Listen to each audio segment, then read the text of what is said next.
Suicide.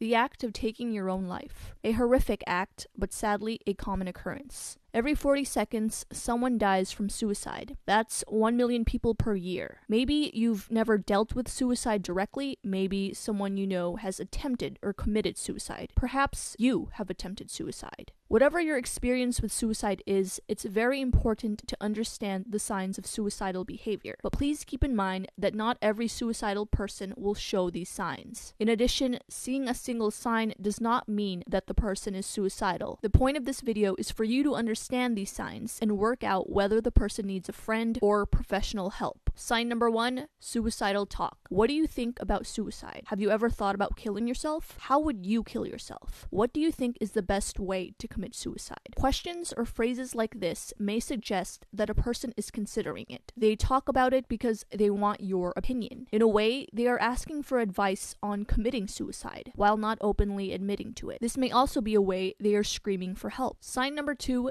giving away prized possessions. It's an odd occurrence when someone gives away expensive items or items they may need. In their mind, where they're going, they don't need material things. Giving away material possessions to loved ones may be a way they think they are helping close friends and family after their death. Sign number 3, changes to their will. There are usually a number of triggering events that cause someone to write their will. These events include marriage, having kids, older age, starting a business, or a close loved one dying. If a person seems to want to write a will out of the blue, try asking them why they have decided to write one. Sign number 4, obtaining a weapon. Of course, the mere act of obtaining a weapon doesn't mean someone is suicidal, but paired with the previous signs mentioned should serve as a warning, especially if they don't show any signs of taking up things like shooting as a sport, shooting as a hobby, or gun collecting. Sign number 5, strange sleeping patterns. Those strange sleeping patterns are often seen in suicidal people. It isn't the sleeping disorder that causes this. It is actually stress or restless thoughts from personal problems that cause a person to have trouble sleeping at night. Because of that, the inability to sleep that lasts a long period of time may be a clue that someone is suffering from depression or suicidal thoughts. Sign number 6, low energy. Low energy levels are often seen in people with depression, which is sometimes coupled to suicidal thoughts. These low energy levels happen as a result of lack of sleep and little motivation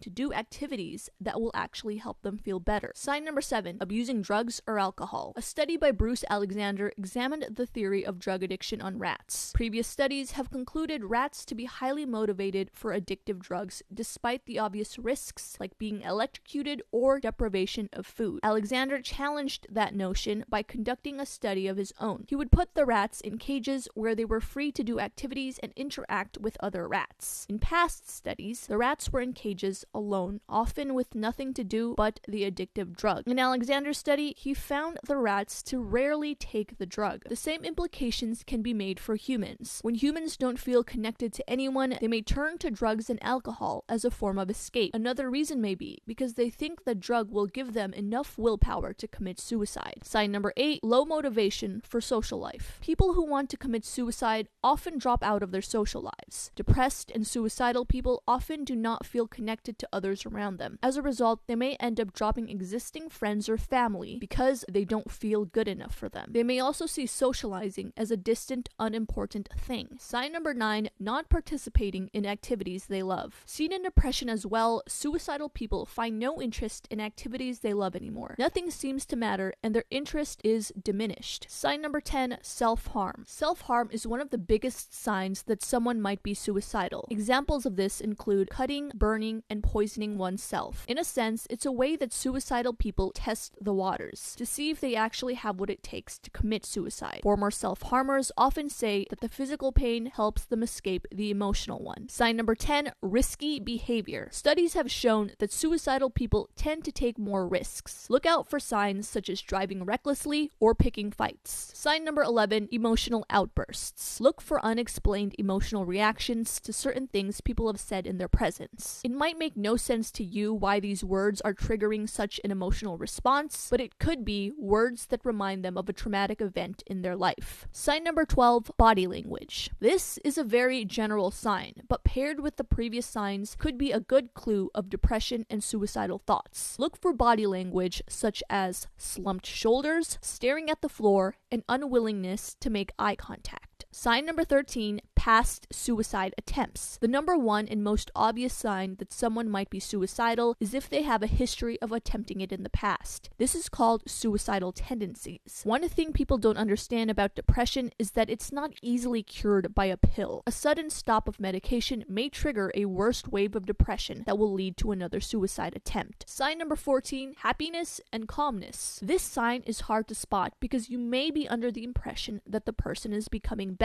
A misconception about depression is that the lowest point, when they're really sad and in bed in one's life, is what causes this person to commit suicide. What actually happens at this point is that the person is unwilling to do anything. They are at such a low point, they are unwilling to eat, watch TV, or partake in their favorite activities. Their days are spent mostly in bed. Committing suicide actually takes energy and planning, so this happens just above the lowest point when they have the energy to think clearly and execute it. Just before the suicide, family members or close friends who were in contact with the victim have even reported seeing them happy and calm. This is because the suicidal person has finalized their plan and thinks they can finally escape the pain of this world. So those were the 14 signs someone may be suicidal. Now again, keep in mind that a single sign doesn't necessarily mean someone thinks about hurting themselves. In the comments below, I want to know what other signs you think we missed.